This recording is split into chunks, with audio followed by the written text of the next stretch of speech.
श्री प्रधानमंत्री जी का जिक्र किया बड़े जोर शोर से। हिंदू मुस्लिम कर करके आपने जो है इस देश की जो है ऐसी तैसी फेर रखी है कि देश बदल रहा है, देश बिक रहा है। महाराज छोड़ने वाले क्या, आखिर में ये देश को भी बेच के चले जाएंगे।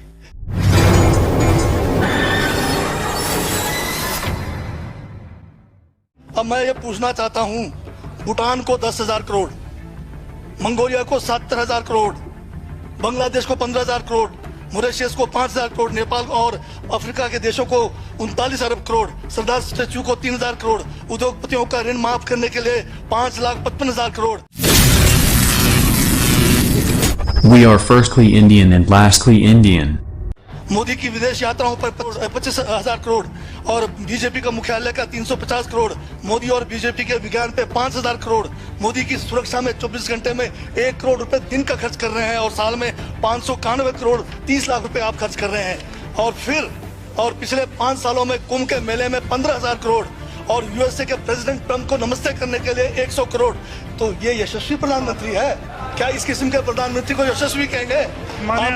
आपने जो है भारत को उच्चतम बेरोजगारी के दर पर पहुंचा दिया है।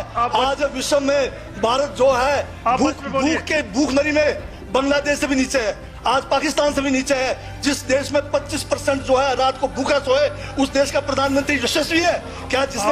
जिसने देश की आर्थिकी को बिल्कुल नीचे कर दिया, छिन भिन कर दिया, जिसने जीडीपी खत्म कर दिया, जिसने नोटबंदी में लोगों को जो है नोटबंदी के तहत जो है लोगों को मरवा दिया, जिसने नौकरियां खत्म करा दी, जिसने महंगाई चरम पे पहुंचाई, जिसने पेट्रोल 100 रुपए कर दिया, डीजल 100 रुपए कर दिया, क्या वो यशस्वी है? क्या उसको यशस्वी कहेंगे आप? यशस्वी प्रधानमंत्री है आपका, जिसने भारत के सैनिकों को शहीदों की संख्या पिछले 30 सालों में सबसे ज्यादा है। क्या ये यशस्वी प्रधानमंत्री है? जिसने देश के अंदर चीन को घुसा दिया, क्या वो यशस्वी प्रधानमंत्री है? बजट पे बोलिए। माननीय सभापति महोदय, ये बजट में जिक्र हुआ है यशस्वी प्रधानमंत्री का और मुझे उसका जवाब देने का पूरा अधिकार है, जो मुझे कोई छीन नहीं सकता है। ये क्या यशस्वी कहेंगे इसको आप? बहुत यशस्वी है।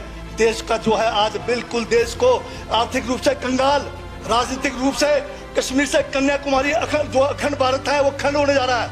हिंदू मुस्लिम कर करके आपने जो है इस देश की जो है ऐसी तैसी फेर रखी है। और अब जब मैं कह रहा हूँ तो आपको तकलीफ हो रही है। आप बताइए क्या तकलीफ की उसमें है? आप अब ज्यादा अभी लाल किला आपने बेच दिया, रेलवे स्टेशन आपने बेच दिया, एयरपोर्ट आपने बेच दिया, यशस्वी प्रधानमंत्री है। कोयले के खदाने आपने बेच दिया, रेलगाड़ी आपने बेच दिया, बंदरगाह आपने बेच दिया, बेकिस्मती जमीनें आपने बेच दी यशस्वी प्रधानमंत्री जी ने। और कहते हैं कि देश बदल रहा है, देश बिक रहा है। महाराज ये कहिए देश बिक रहा है।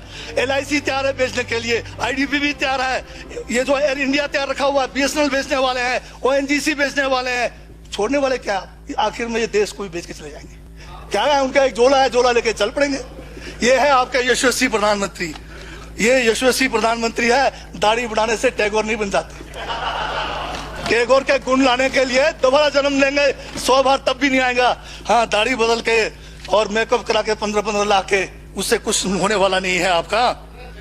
हाँ बिल्कुल। और जो जहर आप लोगों ने जो है इतने सालों में इस देश के अंदर जो है आपने जो इस देश में बीजा है, उससे वो जो है ये बजट पे ही है। स्पीकर सर, यशस्वी प्रधानमंत्री जी का जिक्र बजट में आया है, इसलिए मुझे भी जवाब देना पड़ा है।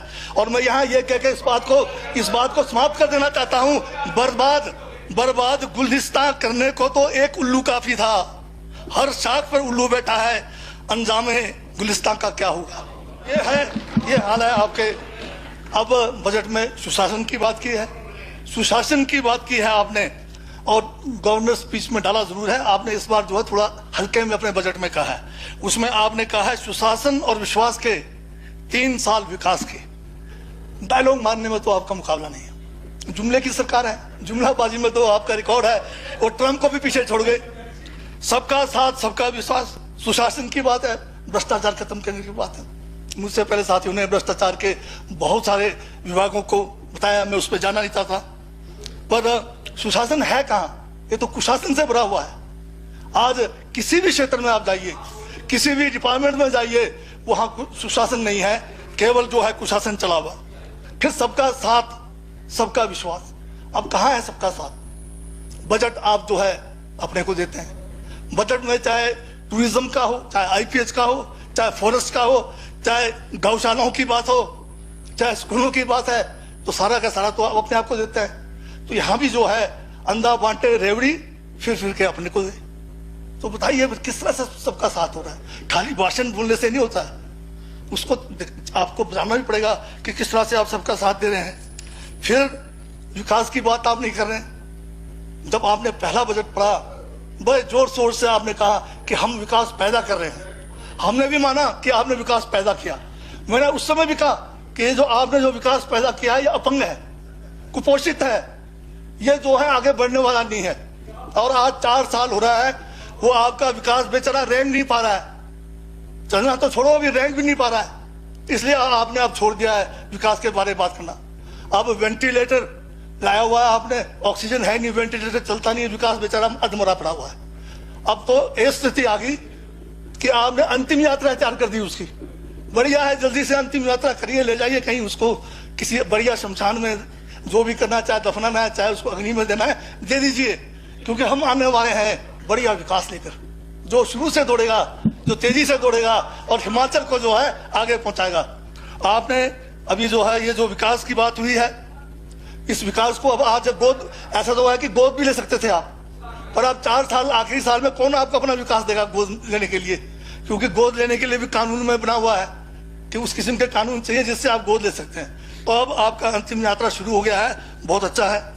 बार बार आप जनमंच की बात करते हैं, बहुत बढ़िया बात है। अब जनमंच केवल लंच मंच रह गया है, मंत्रियों का भी अभिनंदन करने का मंच रह गया है। क्योंकि मंत्रियों को गांव में लोग मिलते नहीं है, तो सरकारी खर्चे पर लंच देकर लोगों को बीजेपी के कार्यकर्ताओं को इकट्ठा किया जाता है। और वहां पर जो काम होते हैं, सर्टिफिकेट देना। अब आप बताइए, सर्टिफिकेट देने के लिए इतना खर्चा कराते हैं आप? सर्विस गारंटी एक्ट है, उसके अंदर हर डिपार्टमेंट को टाइम फिक्स किया हुआ है कि एक सर्टिफिकेट कितने घंटे में देना है। अगर वो अधिकारी टाइम से नहीं देता है, उसको सजा देने का प्रावधान है। आपने जनमंच के द्वारा जो सर्विस गारंटी एक्ट है, उसको जो है आपने डाइल्यूट कर दिया है। आप अपने जो है राजनीतिक फायदे के लिए आपने जो है असली जो कानून है उसकी धज्जियां उड़ाई है। और पब्लिक का जो पैसा है लंच में और मंत्रियों के अभिनंदन में खर्च करके आप हिमाचल के गरीब लोगों के साथ जो है एक किस्म का बदला मजाक जो है आप करने जा रहे हैं। और ये जनमंच बेमानी है। ये जनमंच जो है आपका प्रोपेगेंडा मंच है। और योजना विभाग, नाम बदलने में तो आप माहिर है। मुझे तो डर लगता है जाते जाते कहीं हिमाचल का नाम भी आप ना बदल दे, क्योंकि आपने जाते जाते जो है योजना विभाग का नाम बदल दिया। योजना प्लानिंग करता है, पैसा भी देता है। केंद्र में भी जो है योजना कमीशन को बदलकर प्लानिंग कमीशन को नीति आयोग बना दिया। सिर्फ नीतियां बनाते रहेंगे, पैसे का हक तो जो है बांटने का जो पावर था प्लानिंग कमीशन को, वो तो मोदी ने छीन लिया। और हिमाचल में भी आप वही करने जा रहे हैं कि प्लानिंग नहीं करना है, सिर्फ आपने जो है नीतियां बनानी है। बस बड़े बड़े जो है शेख चिल्ली के जो काम करने हैं उसके लिए आप हैं। अब इसमें चाटुकारिता की भी हद हो गई है। यहाँ पर भगवान अवतारित कर दिए, शिव जी अवतारित हो गए हैं, कृष्ण जी अवतारित हो गए हैं। भगवान राम को तो पहले हाईजैक किया हुआ बीजेपी ने। अब ये 3 भगवान एक ही युग में पैदा हो गए, इनकी लड़ाई हो जाएगी आपस में। ये जो है लड़ पड़ेंगे, कंस को नहीं मारेगा। ये जो है राम कृष्ण और जो है शिव जी जो है आपस में तांडव डांस हो जाएगा। आप जो कर रहे हैं मैंने जो है चाटुकारिता के बाजार में मैंने सौदे बदलते देखा है। खरे सिक्कों से कहीं ज्यादा मैंने खोटे सिक्कों को बिकते देखा है। यह है चाटुकारिता। कहाँ जा रहे हैं आप? कैसे कैसे मतलब काम आप करने जा रहे हैं? फिर स्वर्ण जयंती, बहुत बड़ा आयोजन। जिस महान लोगों ने हमें स्वर्ण जयंती मनाने लायक पहुंचा, उनका नाम लेना आप भूल गए। इतनी संकीर्ण विचार मत रखे माननीय मुख्यमंत्री जी। जिन महान लोगों के कारण हिमाचल बना है, आप उनका नाम लेना नहीं चाहते। पंडित जवाहरलाल नेहरू जी, सरदार पटेल जी, डॉक्टर यशवंत सिंह परमार जी, और जो उसके बाद में इंदिरा गांधी जी, और उसके बाद के दिनों में जितने भी मुख्यमंत्री, चाहे शांता कुमार आए, चाहे राजा वीर सिंह जी आए, चाहे धूमल साहब आए, इन सब ने इस हिमाचल को बनाने में योगदान किया। पर एक शब्द आप बजट में नहीं लगा सकते। इतनी संकीर्णता क्यों है? इतना जो है आप छोटी सोच आप क्यों रखते हैं? कुछ मैं ये कहना चाहूंगा, सियासत की रंगत में ना डूबे इतना कि वीर शहादत अपने आए को भी नजरअंदाज करें। तो इतना ज्यादा ना डूबे आप। आपने पोस्टर, करोड़ों रुपए के पोस्टर लगा दिए। आज हिमाचल प्रदेश के सड़कों को आप जो है पक्का नहीं किया, खड्डे नहीं भरे, पर सड़कों के किनारे इतने बड़े बड़े पोस्टर गरीब हिमाचल के लोगों का खून का हम देखते लगता कि हमारा खून चूसा हुआ डाला हुआ है। और किसका डाला हुआ है? अमित शाह, जिसने क्या किया हिमाचल के लिए। अमित शाह ने क्या किया हिमाचल के लिए, उसका पूरा रखा हुआ है। आप बताइए, डॉक्टर यशवंत सिंह परमार का छोटा सा पोस्टर तो लगाते हैं आप, करोड़ों रुपए आप जो है स्वर्ण जयंती के नाम पे फूक रहे हैं, परंतु उन महान नेताओं का नाम लेना आप भूल गए। इतनी बेकदरी भी नहीं होनी चाहिए, इतनी छोटी सोच भी नहीं होनी चाहिए। आपको सोच को जो बदलने की जरूरत है। अभी वैक्सीन की बात हो रही थी, हर बात में बड़ी बात कहते हैं कि ये वैक्सीन यशस्वी प्रधानमंत्री जी ने तैयार किया। ये कोई साइंटिस्ट है जिनका डिग्री तक नहीं है, वो कोई साइंटिस्ट बन गए? ये जो वैक्सीन है 1 करोड़ लोगों को जब लगा तब यशस्वी जी 56 इंच लेके आगे और फिर वो भी पंडोचेरी की मैडम लाई वहां पर नर्स कि इलेक्शन है और गमछा पहना आसाम का। इस किस्म की घटिया हरकतें करेंगे यशस्वी जी। ये जो serum institute of India Pune का है, ये आज का नहीं बना है, 1966 में ये बना। और जो बायोटेक है जहां से ये वैक्सीन बन रहा है, ये 1966 में बना है। ये दोनों प्राइवेट फर्म्स हैं, एक पैसा केंद्र की सरकार ने नहीं दिया। एक जो है कोड़ी का इनका उसमें वो नहीं है। आज माननीय सदस्य अब वाइंड अप कर दें सर, 2-3 मिनट और लेता हूँ सर। काफी हो गए, 2-3 के 15-16 मिनट हो गए। ये जो बजट है, जो वर्तमान बजट माननीय मुख्यमंत्री जी ने पेश किया है, ये बजट नहीं लगता सर, ये लगता है वसीयत है। वसीयत कब लिखते हैं? जब मैं जाने के बाद परलोक सिधाऊंगा, ऐसे ऐसे काम कर देना। ये तो वसीयत है सर। ये कह रहे हैं कि मैं हवाई अड्डा बनाऊंगा। अरे 2000 करोड़ हिमाचल का आप हवाई अड्डे के लिए डाल रहे हैं, या स्कूल नहीं बन रहे हमारे। अभी एक जवाब आया, अटल आदर्श आवासीय योजना, 3 स्कूल, कितने पैसे? 5-5 करोड़। 5 करोड़ में सर एक बिल्डिंग बनता है, उसको आवासीय बनाना है, उसमें हॉस्टल बनाना है, कम से कम भी 30 करोड़ रुपए कम से कम चाहिए एक को चलाने के लिए। कब बनेगा वो? जब आप जाएंगे। इसी तरह से बहुत सारे स्कीम जो है सर वसीयत लग रहा है। ये बजट नहीं है, ये किसी इकोनॉमिस्ट के राय से बजट नहीं बनाया है। ये आरएसएस के जो है वो जो चुनाव का जो एक गढ़ होता है, वहां बैठ के ये बनाया गया है। ये हिमाचल को जो है सर, कहीं भी कोई बेरोजगारी दूर करने की बात नहीं है, बागवानी को आगे करने की बात नहीं है, कृषि को किस तरह से आगे ले जाएंगे। 15 लाख बेरोजगार बैठे हुए हैं, आप उनकी चिंता नहीं है। आपको चिंता है केवल वोट लेने की चिंता है, बाकी कुछ नहीं है। प्राथमिकताएं आपकी जो है बिल्कुल अलग किस्म की प्राथमिकता है, जो आम आदमी के लिए नहीं है। तो सर ज्यादा समय नहीं लेके आखिर में इतना ही कहूंगा, हकदार बदल दिए जाते हैं, किरदार बदल दिए जाते हैं।